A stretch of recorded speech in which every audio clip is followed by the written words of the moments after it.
En quelques temps, la Chine est devenue la deuxième puissance économique mondiale.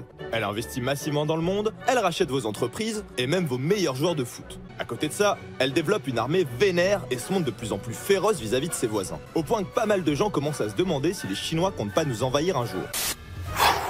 Les baobabs chinois. Pour ceux qui s'en doutent pas, malgré son blaze évident, cette poiscaille nous vient tout droit de Chine. Eh ouais, elle est dans les top 100 des espèces les plus menacées du monde. Voilà, qu'est-ce que tu veux? J'ai pas dit qu'on aurait des bonnes nouvelles, hein. Et d'ailleurs, en parlant de menaces et de Chine, vous avez sans doute lu le titre de la vidéo. Oui. Du coup, aujourd'hui, on va se poser une question plus complexe.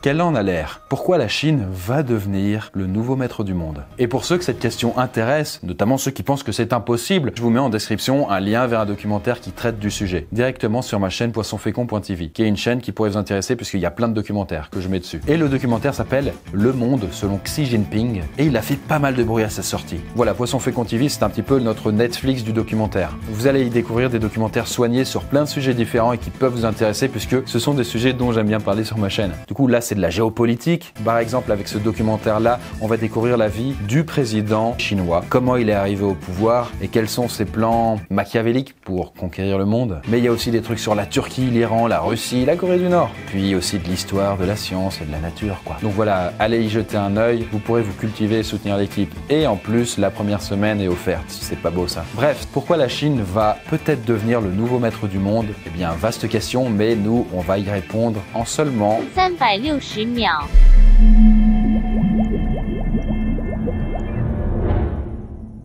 Bon, ce n'est un secret pour personne, depuis 30 ans, la Chine bat tous les records en termes de croissance. Et par exemple, en mars 2018, son histoire a connu un nouveau tournant avec son président Xi Jinping, en fonction depuis 2013, et qui a modifié la constitution chinoise et qui s'est nommé président à vie. Et d'ailleurs, ça tombe bien pour lui puisque Xi Jinping a une ambition, réaliser le rêve chinois. Il va se donner tous les moyens pour faire en sorte que la Chine soit numéro 1 mondial dans tous les domaines. Technologie, militaire, économie, mais aussi et surtout la diplomatie et l'influence culturelle. En gros, elle veut remplacer la place qu'occupent les États-Unis depuis presque un siècle. Voilà, exactement. Et ce rêve chinois n'est pas un secret ou une ambition cachée, puisque le président Xi Jinping, président à vie donc, a annoncé en 2017 lors du 19e congrès du Parti communiste chinois qu'à l'horizon 2050, et plus exactement en 2049, la Chine serait la première puissance mondiale, devant les États-Unis. Évidemment, comme vous le savez, c'est l'économie qui fait avancer la Chine. Et actuellement, il faut aux produits fabriqués en Chine une quarantaine de jours pour être expédiés en Europe. C'est long.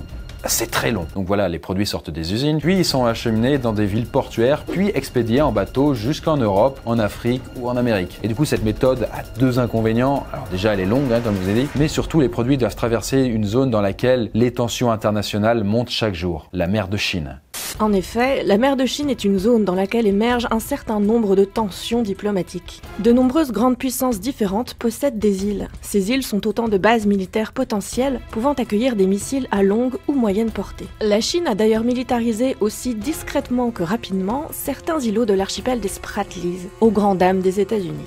Voilà, officiellement cette militarisation est surtout dissuasive, mais bon, ça n'enlève rien au fait que les marchandises en partant de Chine doivent traverser une zone de tension. Et du coup, pour pallier à ce problème, eh bien la Chine a commencé un projet titanesque, la nouvelle route de la soie.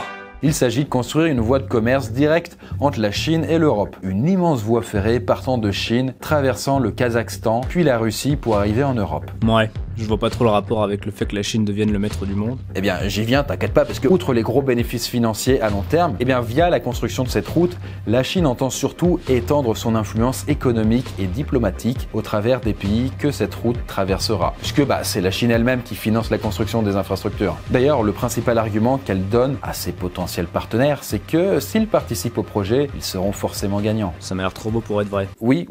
En fait, c'est un petit peu un cadeau empoisonné. Et j'ai un bon exemple à vous donner, celui du Sri Lanka. Alors certes, il n'est pas sur la route de la soie, mais son cas est assez symptomatique du rouleau compresseur qu'est la Chine. Puisque la Chine a proposé au Sri Lanka, tout gentiment, la construction d'un gigantesque port de commerce, directement au Sri Lanka. C'est quand même super. Du coup, c'est tout bénef pour les Sri Lankais. Les gars, ils se disent, ouais, génial, top. Et l'État chinois a financé la construction du port, sauf que il y avait des conditions un petit peu sombres dans le contrat, ce qui fait que le Sri Lanka n'a plus été en capacité de rembourser sa dette. La Chine a dit pas de problème les gars, si vous pouvez pas rembourser, mais par contre il faut que vous nous laissiez la gestion complète du port, et ceci pendant 99 ans. Et comme les Sri Lankais n'avaient pas le choix, ils ont accepté. Et ce cas se répète partout dans le monde.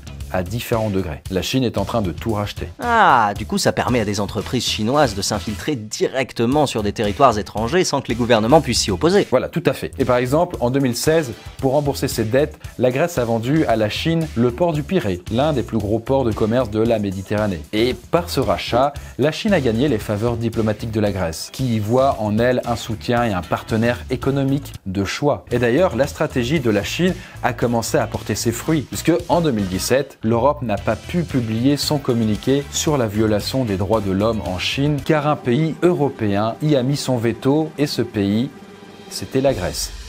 Bref, toute cette stratégie d'investissement dans le monde entier vise à donner à la Chine, sur tous les continents, des bases solides, des pieds de colosse qui lui serviront à accroître son influence. Bon, ok, le plan fonctionne pour l'instant, mais si la Chine ne trouve plus de pigeons pour marcher dans sa combine, tout son plan tombe à l'eau. Certes, mais étant donné que la Chine investit massivement dans tous les domaines et dans tous les pays, il y a toujours des partenaires. Et les exemples de cette politique d'expansion qui mêle l'influence politique et économique, eh bien il y en a plein, et surtout sur un continent qui regorge de richesses, l'Afrique. Oui, parce que de plus en plus, la Chine y finance des structures comme des lignes de TGV, elle y développe aussi des réseaux de téléphonie, d'internet, et au passage, elle y implante ces entreprises. Certes, mais tout ça, cette politique d'expansion, ça ne dépend que du président Xi Jinping. Le jour où il cassera sa pipe, tout tombera à l'eau. Bah, justement non, hein. Au niveau du gouvernement, la Chine est un cas à part, puisque sa politique ne dépend pas d'un homme. Non, en Chine, depuis 1949, il n'y a qu'un unique parti politique. Et il s'agit ni plus ni moins que...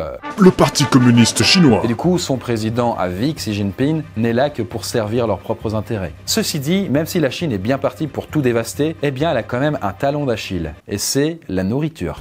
La Chine n'est pas en mesure de nourrir sa population et reste très dépendante aux importations de produits alimentaires. Cela s'explique surtout par le fait que, contrairement aux grandes villes chinoises à la pointe de la technologie, les campagnes sont relativement arriérées et les terres arables n'abondent pas. La majorité des exploitations agricoles sont de petites fermes où la culture se fait encore avec une charrue et des bœufs. C'est largement insuffisant pour nourrir les 1,4 milliard d'habitants qui peuplent la Chine. Bref. Pour résumer, sans les imports de nourriture, la Chine est en train de crever de faim. Mais pourtant, aucune puissance ne semble capable de freiner l'essor des Chinois. Pas même les États-Unis, pas même Donald Trump. Ceci dit, l'une des conséquences de la croissance chinoise est l'apparition d'une classe moyenne. Et le truc, c'est que cette classe moyenne ne voit pas d'un bon œil l'autoritarisme d'un gouvernement qui tente toujours un peu plus de la contrôler. Du coup, en définitive, les seuls à pouvoir arrêter la Chine dans sa conquête du monde ne seraient-ils pas les Chinois eux-mêmes? Et bien voilà, j'espère que ce 360 un peu différent des autres vous a plu. Si le sujet vous intéresse, n'hésitez pas encore une fois à aller checker le documentaire sur le sujet qui est hyper intéressant. Il y en a aussi d'autres sur la thématique. Celui-ci s'appelle Le Monde selon Xi Jinping et c'est clairement lui qui m'a donné envie de faire ce 360. La première semaine est gratuite et ensuite ça ne coûte que 5 balles par mois pour avoir plein de documentaires en libre accès directement sur poissonfécond.tv. Sur ce, foncez voir si ça vous intéresse et moi je vous dis à très bientôt la poiscaille.